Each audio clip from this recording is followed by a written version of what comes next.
अजातु पक्षा इव मातरं खगा स्तन्यं यथा वत्सतरा क्षुधार्ता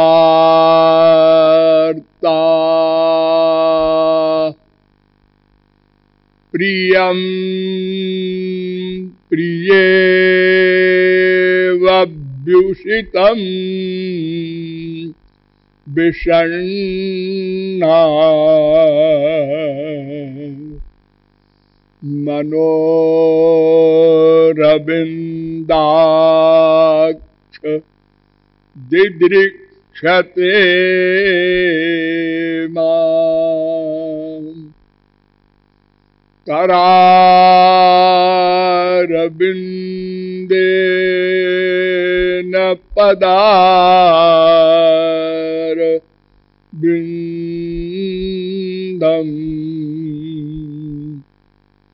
मुखारविन्दे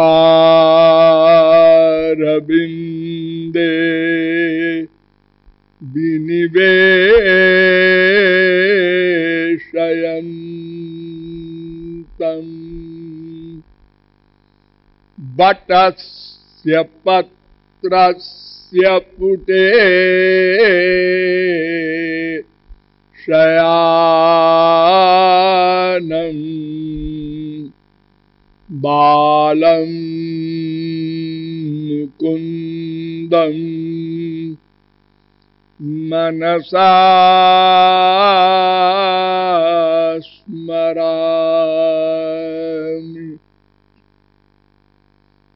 नमः कमलनाभाय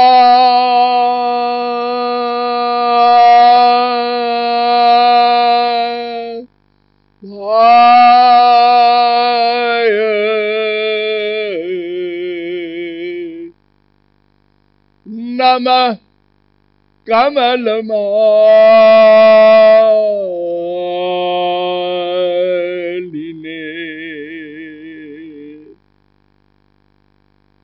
नमः कमलपादाय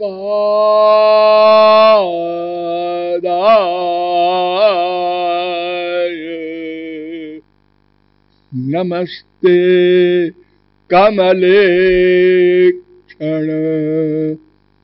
यो ब्रह्माणं विदधाति पूर्वं यो वै वेदांश्च प्रहिणोति तस्मै तग्वं ह देवमात्मबुद्धिप्रकाशं मुमुक्षुर्वै शरणमहं प्रपद्ये। श्यामा श्याम प्रेम रस पिपासु साधक समुदाय,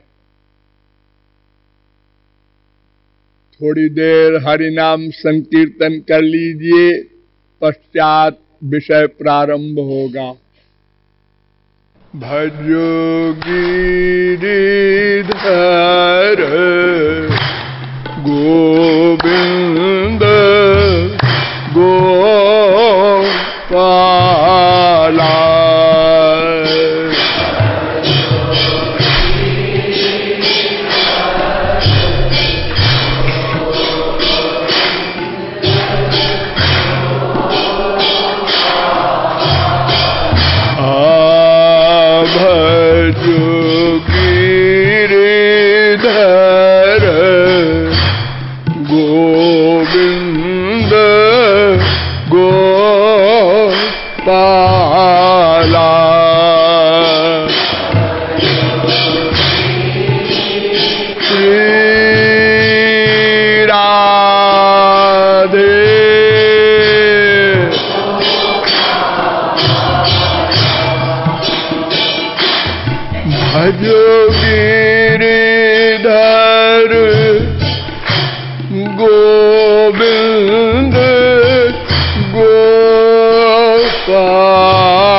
भजो गिरिधर गोविंद गोपाला।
बोलिए श्यामा श्याम सरकार की।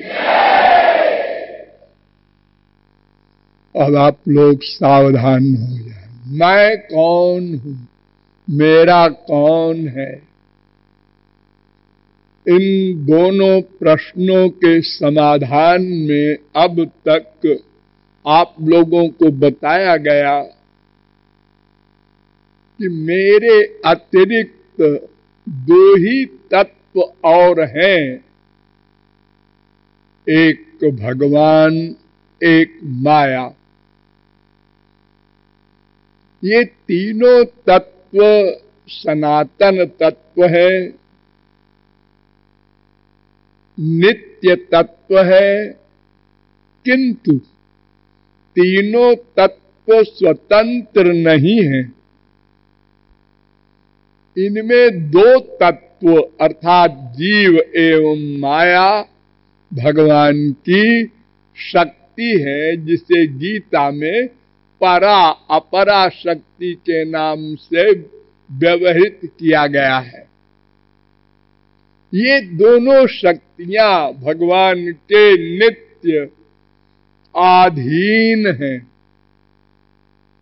और शक्ति होने के कारण ही हमें भगवान का अंश कहा जाता है। और भगवान से हमारा संबंध दो प्रकार का है, एक तो अभेद, दूसरा भेद। अभेद संबंध तो इतना ही है कि वो भी चेतन है, मैं भी चेतन हूं, वो भी सनातन है, मैं भी सनातन हूं, किंतु और बातों में बहुत बड़ा भेद है। और सबसे बड़ी बात है कि वो मायाधीश है और हम अनादिकाल से मायाधीन हैं। ये स्वरूप लक्षण मैंने बताए और तटस्थ लक्षण ये है हमारा कि हम भगवान के नित्य दास हैं।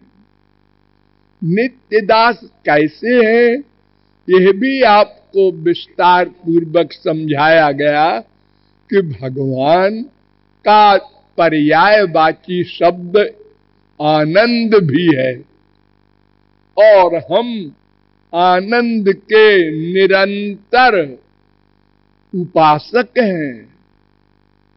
उसके हेतु प्रतिक्षण प्रयत्नशील भी है। इसलिए हम उसके नित्य दास हैं। अगर कोई कहता है हम भगवान को नहीं मानते, आनंद को मानते हैं, तो एक ये हंसी की बात है कि हम पिताजी को नहीं मानते, माताजी के पति जी को मानते हैं। अर्थात पर्यायवाची शब्द होने के कारण आनंद या भगवान एक ही तत्व है।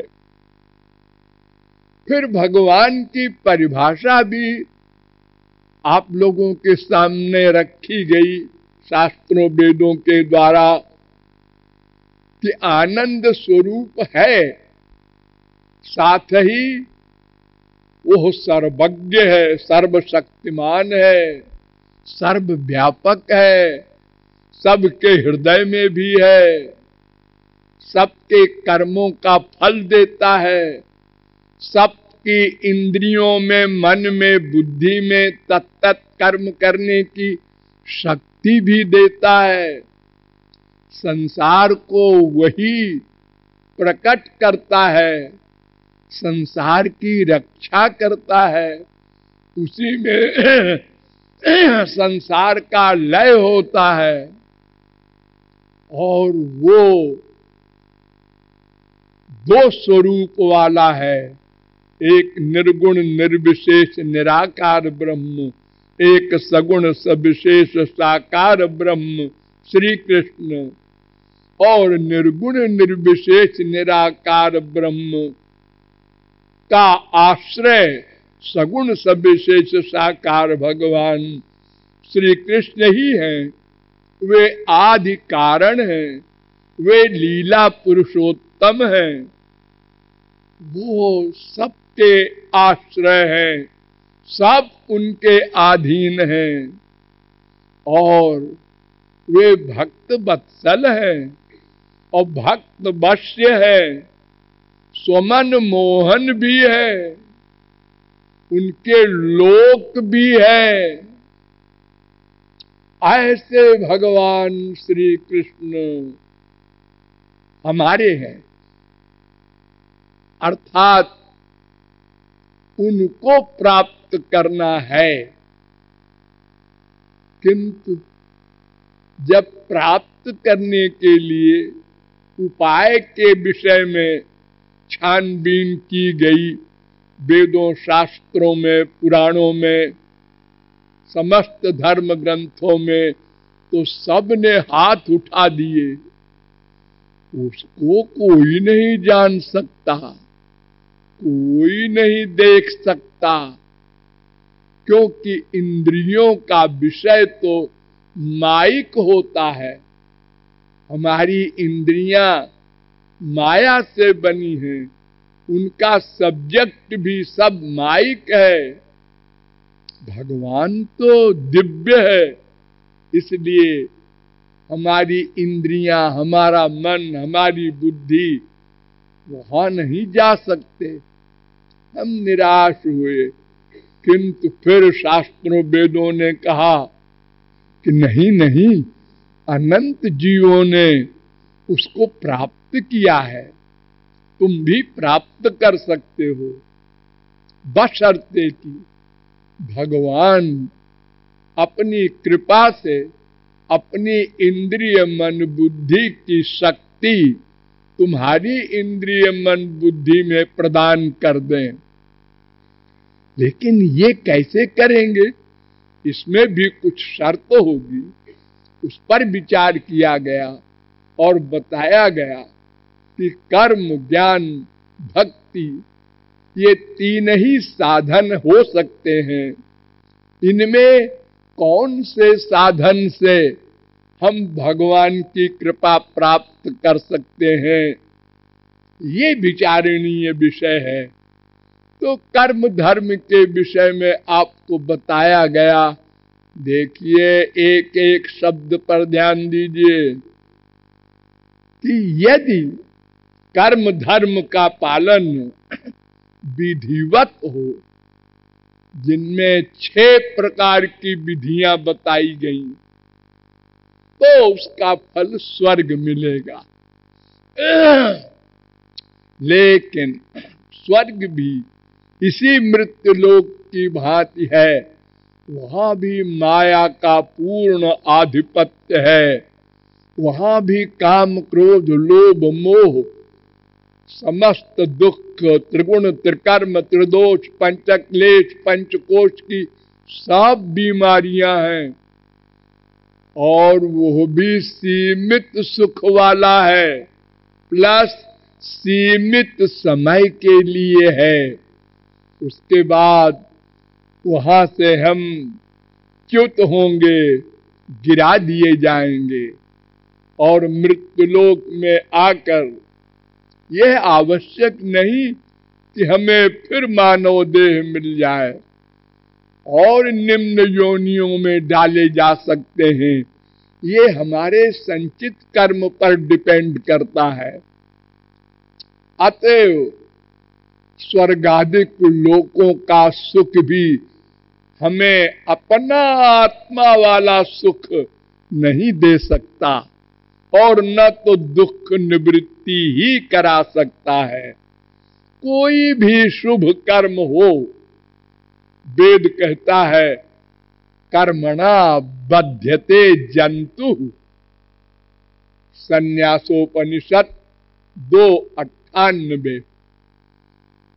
कर्म से बंधन होगा।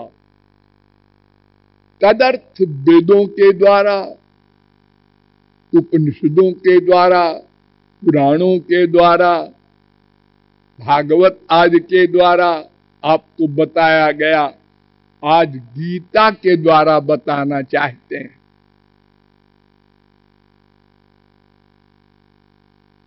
ये गीता क्या है?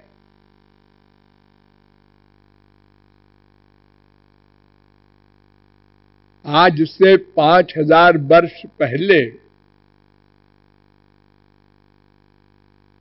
जब श्री कृष्ण स्वयं आए थे,